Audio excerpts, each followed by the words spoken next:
बाढ़ में पेड़ के ऊपर रहने वाला ससुराल। इतना कमाते हो, सब कुछ घर में मत दे दिया करो। इन लोगों का तो बस पेट ही पेट है, कितना भी खिलाओ इनका पेट कभी नहीं भरता। तुम तो जानती हो भाग्यवान, करण शहर कमाने चला गया, यहाँ बस मैं हूँ। अगर घर में पैसे नहीं दूंगा तो लोग मुझे ही ताने मारेंगे। तुम चिंता मत करो, ये सब ज्यादा दिन नहीं चलेगा। ना चले तो ठीक है। अरे वो निहारिका की शादी करनी है और मंजीत की भी पढ़ाई है। जिसने पैदा किया है वो देखे, हमने ठेका थोड़े ना लिया है। सही कहती हो, अब से सारे पैसे तुम्हें ला कर दूंगा। रंजीत वहां से मुस्कुराता हुआ कमरे से बाहर निकल गया। उसके चेहरे पर संतोष था कि उसने अपनी पत्नी की बात मान ली है। उधर कुसुम के चेहरे पर भी चालाक मुस्कान फैल चुकी थी। वो धीरे धीरे रसोई की तरफ बढ़ी जहां सुलोचना चूल्हे पर दाल चढ़ा रही थी। मम्मी जी, सच कहूँ तो मेरे पतिदेव जैसा बेटा हर माँ को मिले। दिन रात मेहनत करके अपनी सारी कमाई आपके हाथ में रख देते हैं। लेकिन देवर जी को भी समझाइए, शहर में कमाते हैं तो घर के लिए भी कुछ भेज दिया करें। आपकी तबीयत भी तो ठीक नहीं रहती। हाँ बहू, तू ठीक कह रही है। आज ही मैं अपने बेटे करण को फोन लगाऊंगी। उसके पापा की दवाई का खर्चा भी बढ़ गया है, उसे कहूंगी कि कुछ पैसे भेज दे। इतने में कमलेश बाहर की चारपाई पर बैठे बैठे तेज खांसने लगे, सांस फूलने लगी। सुलोचना जल्दी से दौड़कर अंदर गई और अस्थमा की दवाई लेकर उन्हें दे दी। लो जी, पहले ये दवाई खा लीजिए। कितनी बार कहा है अपना ध्यान रखा कीजिए। मैं सोच रही हूँ करण को फोन करके कुछ पैसे मांग लूं, इलाज भी तो करवाना है। हाँ, फोन कर दे। बेटा शहर में मेहनत करता है, शायद कुछ मदद कर दे। सुलोचना ने कांपते हाथों से मोबाइल उठाया और करण का नंबर मिलाया। कुछ देर बाद उधर से करण ने फोन उठाया। हेलो माँ, कैसी हो? पापा कैसे हैं? बेटा तेरे पापा की तबीयत फिर बिगड़ गई है। अस्थमा बहुत बढ़ गया है। अगर हो सके तो कुछ पैसे भेज दे बेटा, दवाई और इलाज कराना है। बेटा अपना भी ध्यान रखना, काम ज्यादा मत किया कर, लेकिन अगर थोड़ा पैसा भेज देगा तो इलाज हो जाएगा। अरे पापा, आप लोग चिंता मत करो, मैं अभी भैया के नंबर पर पैसे भेज देता हूँ। आपका इलाज रुकना नहीं चाहिए। खुश रहो बेटा, भगवान तुझे तरक्की दे। फोन कट गया। अगले ही पल करण ने 10,000 रुपए रंजीत के खाते में भेज दिए। अगली सुबह रंजीत 500 रुपए लेकर कमलेश के पास पहुंचा। पापा ये लीजिए, करण ने इतने ही पैसे भेजे हैं।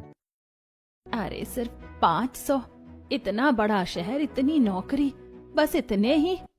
हाँ माँ, मुझे भी बड़ा अजीब लगा, लेकिन क्या करें, शायद उसके पास भी पैसे नहीं होंगे। अच्छा पापा, ये 4,500 रुपए मेरी तरफ से रख लीजिए, इलाज में काम आ जाएंगे। बेटा तू तो सच में श्रवण कुमार निकला। मेरा एक बेटा गांव में रहकर इतना करता है और दूसरे शहर में रहकर भी। खैर, भगवान उसे सद्बुद्धि दे। पता नहीं शहर जाकर बच्चों को क्या हो जाता है। रंजीत अंदर कमरे में पहुंचा। वहां कुसुम बेसब्री से उसका इंतजार कर रही थी। क्या हुआ जी, पैसे मिले? लो महारानी, पूरे 5,000 रुपए। अरे ये इतने पैसे कहाँ से आए? करण ने पूरे 10,000 रुपए भेजे थे। मैंने पापा को बोला कि सिर्फ 500 भेजे हैं और 4,500 अपनी तरफ से दे दिए, बाकी 5,000 तुम्हारे लिए। वाह पतिदेव, क्या दिमाग पाया है आपने। देवर जी के पैसों में ऐसा घोटाला किया कि किसी को शक भी नहीं हुआ। आपके दिमाग को तो सच में मानना पड़ेगा। अब मेरी बीवी नाराज रही है, मुझे मंजूर नहीं है। जाओ 5,000 लेकर खूब खरीदारी करो। बस अभी जाती हूँ। आज तो ऐसी साड़ी खरीदूंगी कि पूरे गांव की औरतें देखती रह जाएंगी। कुसुम बाजार पहुंची। उसने महंगी रेशमी साड़ियां खरीदी, नए गहने लिए, चूड़ियां, पायल और मेकअप का सामान भी खरीद लिया। गांव लौटते समय वो जानबूझकर सबको अपना सामान दिखा रही थी। कुछ दिन बाद निहारिका धीरे धीरे अपने भाभी के पास आई। भाभी, मैं सोच रही हूँ आगे की पढ़ाई कर लूँ। कॉलेज के बाद प्रतियोगी परीक्षा की तैयारी भी करना चाहती हूँ। अरे पढ़ लिख कर क्या करोगी? डॉक्टर कलेक्टर थोड़ी ना बन जाओगी। जितना पढ़ना था पढ़ लिया, अब जाकर घर का काम सीखो। लड़की की असली परीक्षा रसोई में होती है। लेकिन भाभी, कोई लेकिन वेकिन नहीं, जाओ पहले बर्तन धो। निहारिका चुपचाप वहां से चली गई। उसकी आंखों में आंसू थे। अगले दिन निहारिका कॉलेज गई। लौटते समय तेज बारिश शुरू हो गई। उसके पास छाता नहीं था। वो पूरी रात भीग गई। वो घर पहुंचते पहुंचते उसे तेज ठंड लगने लगी। अरे दीदी, लगता है बादल अंकल ने आपको फ्री में नहला दिया। अब चाय पी लो, नहीं तो छींकों का ऑर्केस्ट्रा शुरू हो जाएगा। तू भी ना हर समय मजाक करता रहता है। अरे क्या करें दीदी, अगर हंसेंगे नहीं तो ये गरीबी हमें रुला देगी। मंजीत हमेशा ऐसा ही था। घर में कितनी भी परेशानी हो वो सबको हंसाने की कोशिश करता, खुद तकलीफ में रहता लेकिन किसी को महसूस नहीं होने देता। माँ चिंता मत किया करो, एक दिन मैं इतना बड़ा आदमी बनूंगा कि इस घर की छत भी बदल दूंगा और आपके लिए चारपाई भी लाऊंगा। बस बेटा, भगवान तेरी जुबान सच कर दे। उधर शहर में करण लगातार मेहनत कर रहा था। घर में जब भी पैसे मांगे जाते वो बिना सोचे भेज देता, लेकिन उसे क्या पता रंजीत हर बार आधे पैसे बीच में ही रख लेता था। गांव में कमलेश और सुलोचना की नजरों में करण धीरे धीरे स्वार्थी और कंजूस बनता जा रहा था। उसी शाम शहर के एक पार्क में करण अपनी प्रेमिका आरती से, आरती घर के हालात बहुत खराब हैं, हर महीने पैसे भेजता हूँ फिर भी माँ कहती है कि कुछ नहीं भेजता। करण, एक बात पूछूं? अरे पूछो ना। मुझसे शादी करोगे ना? अरे पगली, तुमसे नहीं करूंगा तो किससे करूंगा, तुम ही तो मेरी दुनिया हो। लेकिन तुम्हारे घर वाले नहीं माने तो? मैं गरीब हूँ, हमारी जाति भी अलग है, अगर उन्होंने मना कर दिया तो? यही तो डर है। माँ भाभी कोई भी आसानी से नहीं मानेगा। पहली बात इंटरकास्ट शादी, दूसरी बात तुम बहुत गरीब परिवार से हो, लेकिन मैं तुम्हें कभी नहीं छोड़ूंगा। सच बताओ, कहीं मुझे धोखा तो नहीं दोगे? अरे मेरी जान, मैंने दिल से सिर्फ तुम्हें चुना है और आखिरी सांस तक मेरी पसंद भी सिर्फ तुम ही रहोगी। करण सीधे आरती के पास के मंदिर में ले गया। यहाँ भगवान के सामने दोनों खड़े हो गए। आज से तुम सिर्फ मेरी हो। उसने सिंदूर उठाकर आरती की मांग भर दी, फिर दोनों ने एक दूसरे को वरमाला पहनाई। अब हम सच में पति पत्नी हैं? हाँ, तुम मेरी धर्मपत्नी हो और मैं तुम्हारा अर्धांग। उसी समय तेज बारिश शुरू हो गई। भीगते हुए दोनों गांव पहुंचे। घर की देहरी पर खड़े थे। पड़ोसी अपनी अपनी खिड़कियों से झांकने लगे। अरे देखो, करण तो किसी लड़की को ब्याह कर ले आया है, लगता है घर वालों को बिना बताए शादी कर ली। अरे बाप रे, ऐसे गरीब घर में एक और गरीब बहू आ गई। जैसी कुसुम ने करण के साथ दुल्हन बनी आरती को देखा, वो जोर जोर से छाती पीट कर रोने लगी। अरे मम्मी जी देखो, देवर जी किसी लड़की को ब्याह करके ले आए, हमारी तो इज्जत मिट्टी में मिल गई। सुलोचना और कमलेश बाहर आए। करण, ये क्या कर दिया तूने? किस लड़की को ले आया? घर में पहले ही खाने के लाले पड़े हैं, ऊपर से एक और बोझ ले आया। अब समझ आया तेरी कमाई कहाँ जाती थी। बेटा, अगर शादी करनी थी तो हमें बता देता, ऐसे घर की इज्जत दांव पर लगाने की क्या जरूरत थी। मम्मी जी, मैंने तो पहले ही कहा था, शहर जाकर लड़का हाथ से निकल गया। करण, कम से कम माँ बाप की इज्जत का तो ख्याल कर लेता। तभी मंजीत आगे बढ़ा। अरे बस भी करो आप लोग, जो होना था वो हो गया। पहले भाभी को अंदर तो आने दो, बारिश में दोनों पूरे भीग गए हैं, बाकी पंचायत बाद में कर लेना। चाची आ गई, चाची आ गई, चाची आपका स्वागत है। निहारिका बिना कुछ बोले अंदर गई। वो पूजा की थाली लेकर आई और मुस्कुराते हुए अपनी नई भाभी की आरती उतारी। भाभी, घर में आपका स्वागत है। बाहर खड़े गांव वाले अब भी तरह तरह की बातें कर रहे थे। अरे अगर शादी ही करनी थी तो घर वालों से बात कर लेता। अब देखना, इस गरीब परिवार में एक और गरीब बहू आ गई। पता नहीं आगे क्या होगा। आंगन में खड़े सभी लोग बहू आरती को घूर रहे थे। पड़ोसियों की बातें अब भी घर के अंदर तक सुनाई दे रही थी। सुलोचना और कमलेश का चेहरा गुस्से और शर्म से लाल था। कुसुम को तो जैसे नई बहू को नीचे दिखाने का मौका मिल गया था। देखा मम्मी जी, इस लड़की की वजह से पूरे गांव के ताने सुनने पड़ रहे हैं। कोई गरीब बहू कह रहा है तो कोई भागकर शादी की बात कर रहा है। हमारी तो इज्जत ही मिट्टी में मिल गई।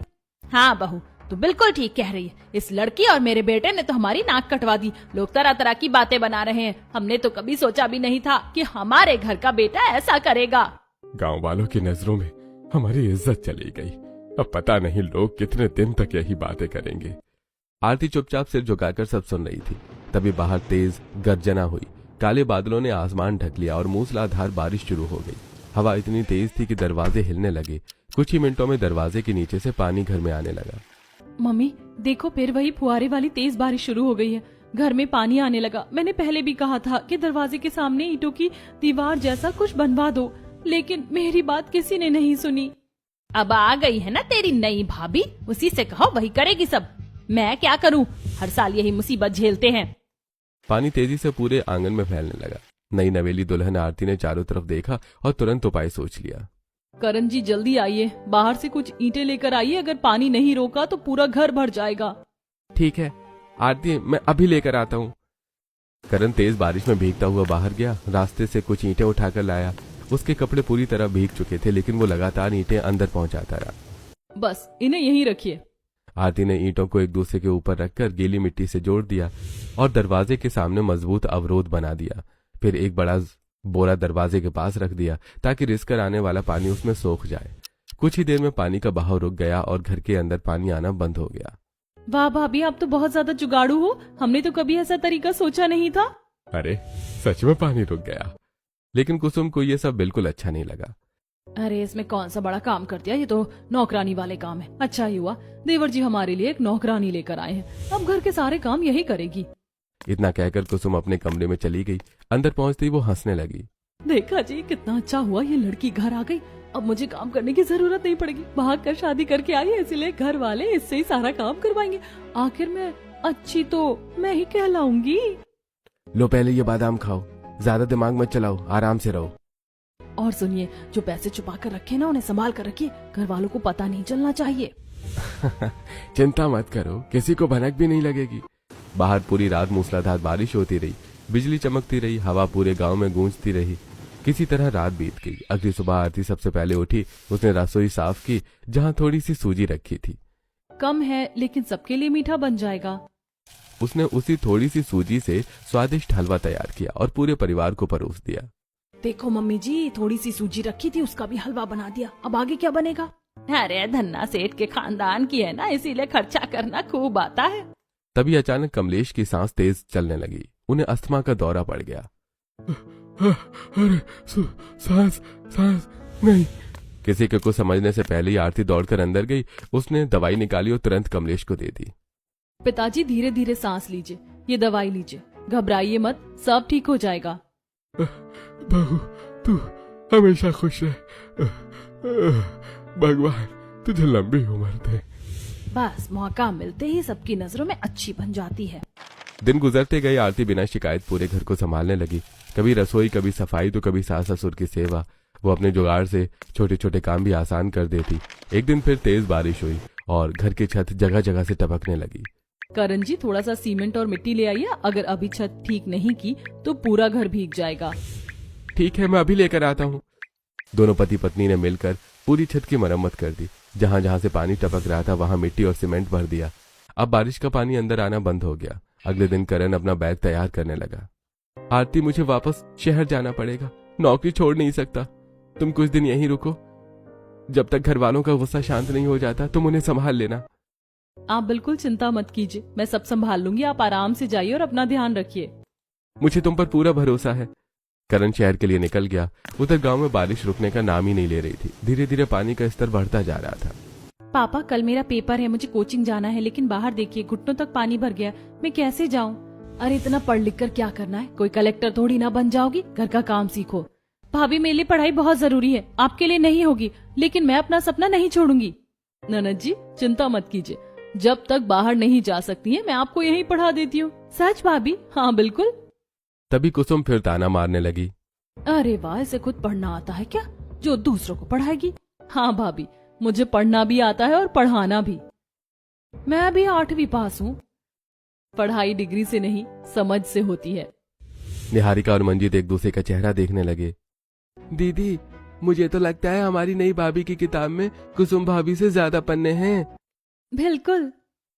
अब रोज शाम को आरती निहारिका और मंजीत को बैठाकर पढ़ाने लगी। दोनों मन लगाकर पढ़ते थे। उधर कुसुम हर समय सुलोचना और कमलेश के कान भरने में लगी रहती।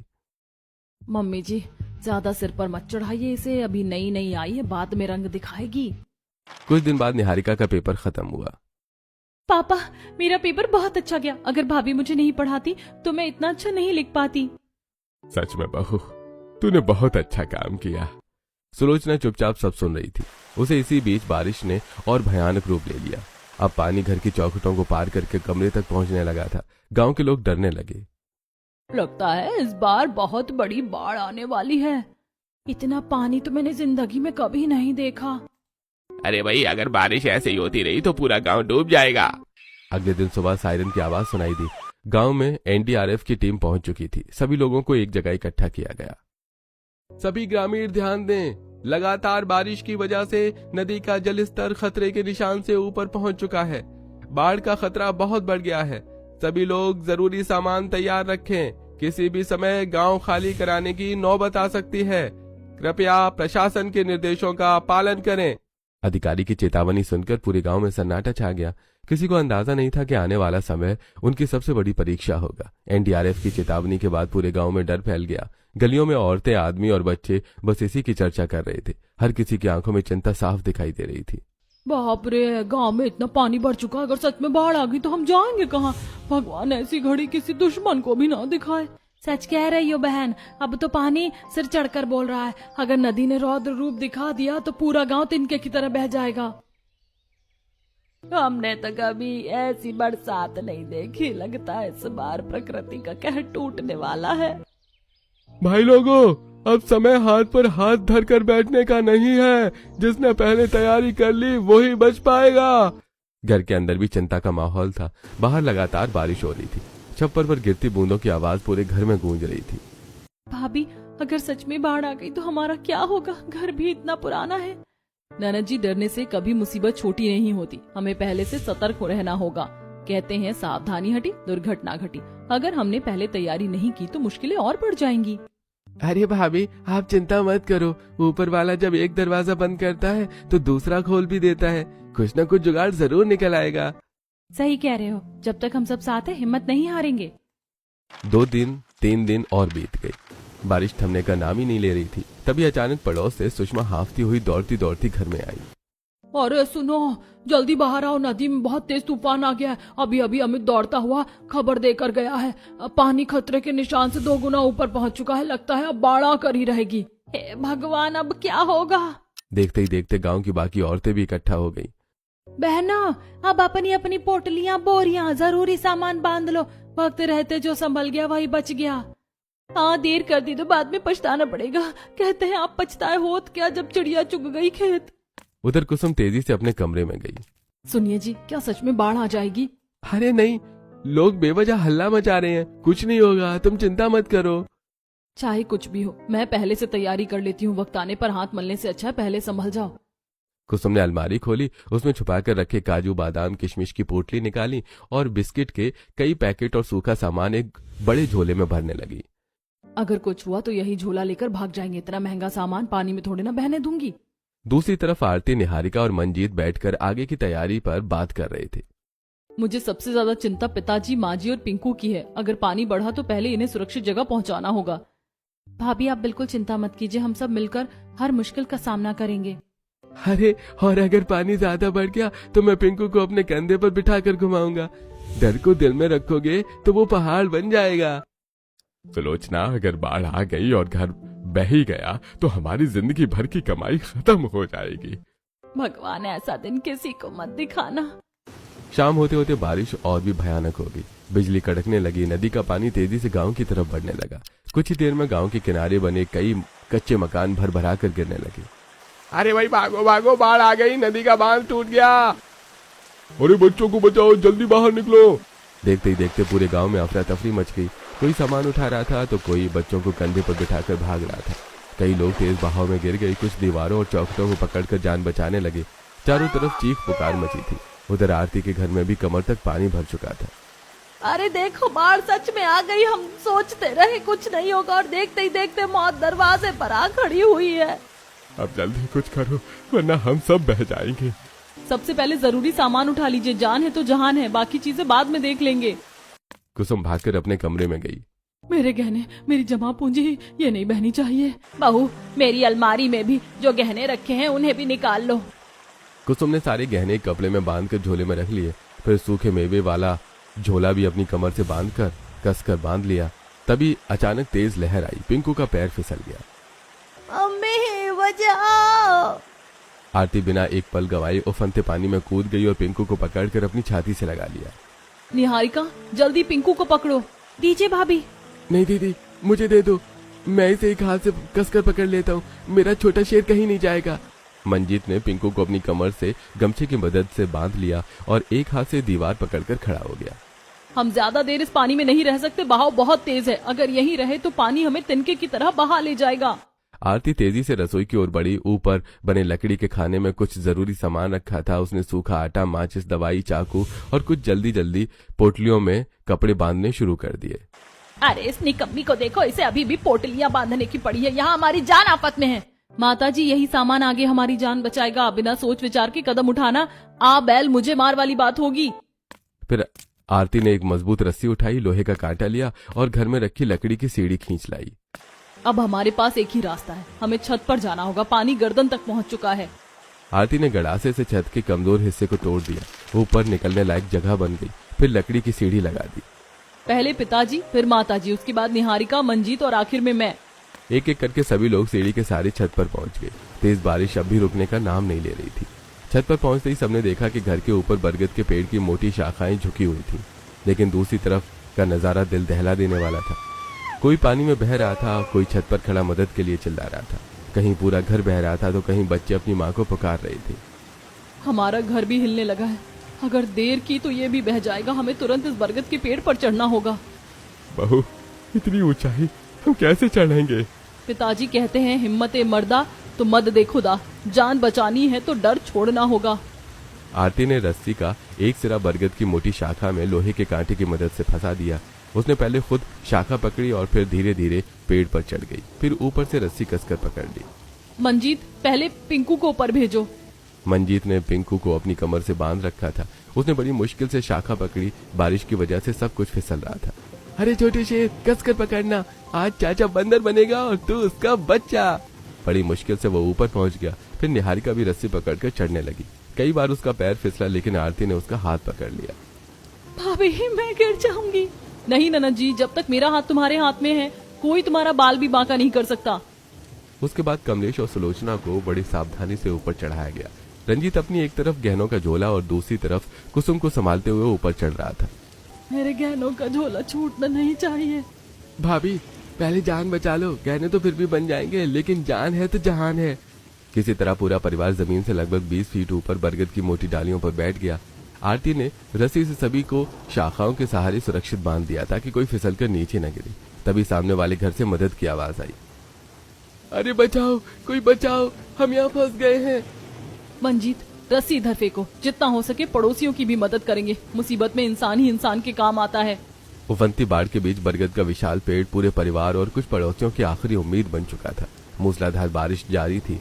बाढ़ का पानी अब भी उफान पर था। चारों तरफ सिर्फ पानी ही पानी था। गांव के आधे मकान डूब चुके थे और बरगद का वही पेड़ कई लोगों का आखिरी सहारा बना हुआ था। मंजीत, रस्सी मुझे दो, जितना हो सके उतने लोगों की मदद करनी होगी। मुसीबत में हाथ पकड़ने वाला ही अपना कहलाता है। आरती अपनी रस्सी का एक सिरा बरगद की मजबूत डाल से बांधती है और दूसरा सिरा डूबते लोगों की तरफ फेंक देती है। 2-3 पड़ोसी उसी रस्सी का सहारा लेकर पेड़ तक पहुंच गए। आरती, अगर आज तुम ये रस्सी नहीं फेंकती तो हम दोनों पति पत्नी पानी में बह जाते। भगवान ने हमें बचाया है ताकि हम दूसरों को भी बचा सकें। ऐसे संघर्ष करते करते 2 दिन बीत गए। लगातार बारिश की वजह से किसी की आंखों में नींद नहीं थी। कोई ठीक से बैठ नहीं पा रहा था, कोई लेट नहीं पा रहा था। भूख और प्यास ने सबको तोड़ दिया था। चाची, मुझे बहुत प्यास लगी है, पानी दो ना। हे भगवान, चारों तरफ इतना पानी है लेकिन पीने के लिए एक बूंद नहीं है। तभी तेज बहाव में किसी इंसान के बहने की आवाज आई। भाभी देखो, कोई इस तरफ बह कर आ रहा है। अरे, ये तो करण जी हैं। आरती, रस्सी जल्दी। आरती ने बिना समय गवाए रस्सी नीचे फेंकी। करण ने जैसे तैसे रस्सी पकड़ ली। मंजीत और रंजीत ने मिलकर उसे ऊपर खींच लिया। आपने अपनी जान जोखिम में डालने की क्या जरूरत थी? परिवार के लिए जान भी चली जाए तो कम है। जब मुझे पता चला कि तुम सब बाढ़ में फंस गए हो तो मैं कैसे चैन से बैठता। अब सबसे पहले रहने का जुगाड़ करना होगा। अगर ऐसे ही डाल पर बैठे रहे तो कोई भी नीचे गिर सकता है। आरती को याद आया कि वो घर से निकलते समय एक मोटी तिरपाल भी साथ में लाई थी। करण जी, भैया, आप दोनों रस्सी बांधकर नीचे जाइए। वहाँ जो बांस बहकर आए हैं उन्हें ले आइए। नीचे इतना तेज बहाव है, डरने से कुछ नहीं होगा, चलिए भैया। दोनों ने कमर में रस्सी बांधी और धीरे धीरे नीचे उतर गए। बड़ी मुश्किल से 4 बांस और कुछ लकड़ियां इकट्ठी की। ऊपर खड़ी आरती रस्सी की मदद से उन्हें खींचती रही। फिर उसने बरगद की मोटी शाखाओं के बीच बांस बांधे, उन पर तिरपाल फैलाई और मजबूत गांठें लगाई। कुछ ही देर में जमीन से लगभग 20 फीट ऊपर रहने लायक छोटी सी जगह तैयार हो गई। भाभी, आपने तो पेड़ पर ही घर बना दिया। हमारी भाभी जहाँ जाती हैं वहीं जुगाड़ का महल खड़ा कर देती हैं। पिंकू की आंखों में नींद भरी हुई थी। चाची, मुझे नींद आ रही है। आओ बेटा। निहारिका ने अपने दुपट्टा निकाला, उसे 2 मजबूत डालियों से बांधकर झूले जैसा बना दिया और उसमें पिंकू को लेटा दिया। चाची, कितना अच्छा झूला है। बहू, मुझे फिर से अस्थमा का दौरा पड़ रहा है, लेकिन मेरी दवा तो पानी में बह गई। आरती तुरंत अपना छोटा झोला खोलती है। पिताजी आपकी दवा नहीं बही है, मैंने पहले ही अपने झोले में रख ली थी। मुझे अंदाजा था कि बाढ़ में सबसे पहले जरूरी सामान संभालना पड़ेगा। बहू, आज तूने दूसरी बार मेरी जान बचाई है। पूरा परिवार हैरानी से आरती को देख रहा था। उधर कुसुम चुपचाप बैठी थी। उसने अपना झोला खोलकर काजू बादाम निकाल लिया और धीरे धीरे खाने लगी। उसने किसी से पूछा तक नहीं। बहू बहुत भूख लगी है।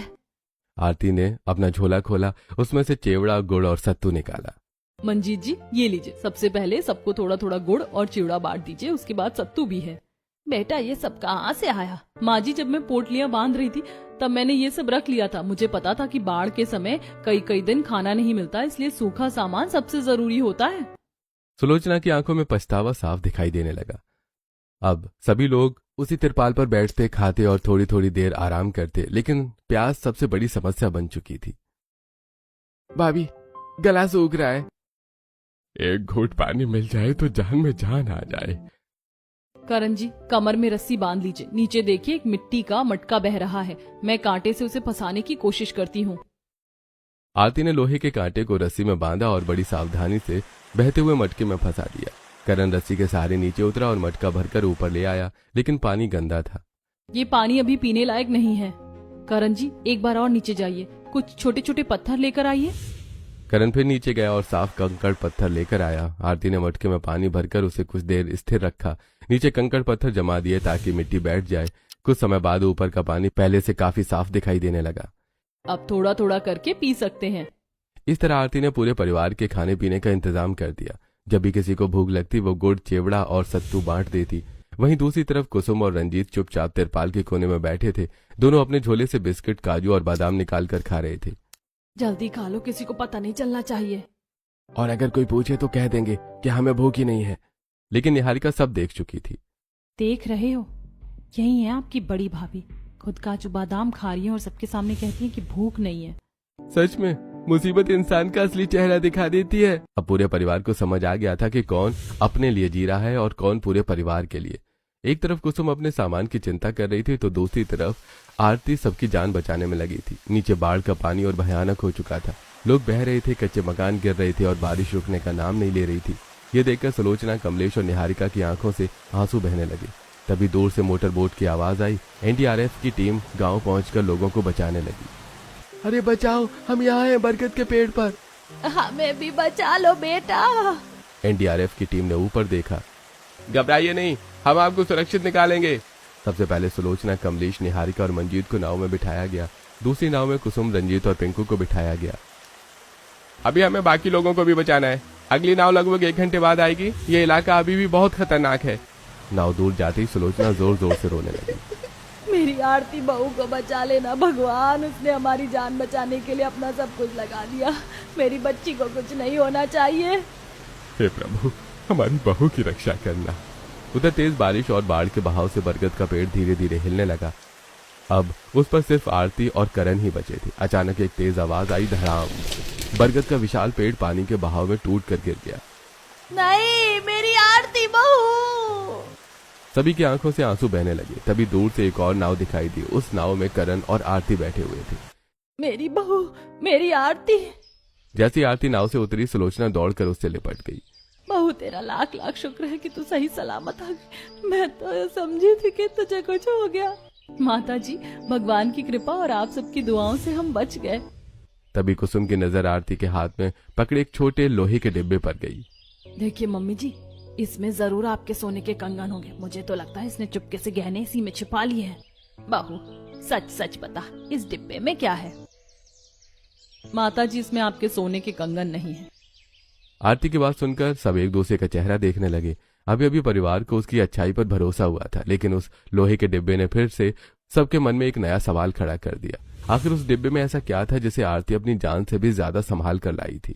माता जी, आपने पूछा था ना इसमें क्या है। लीजिए, आज खुद ही देख लीजिए।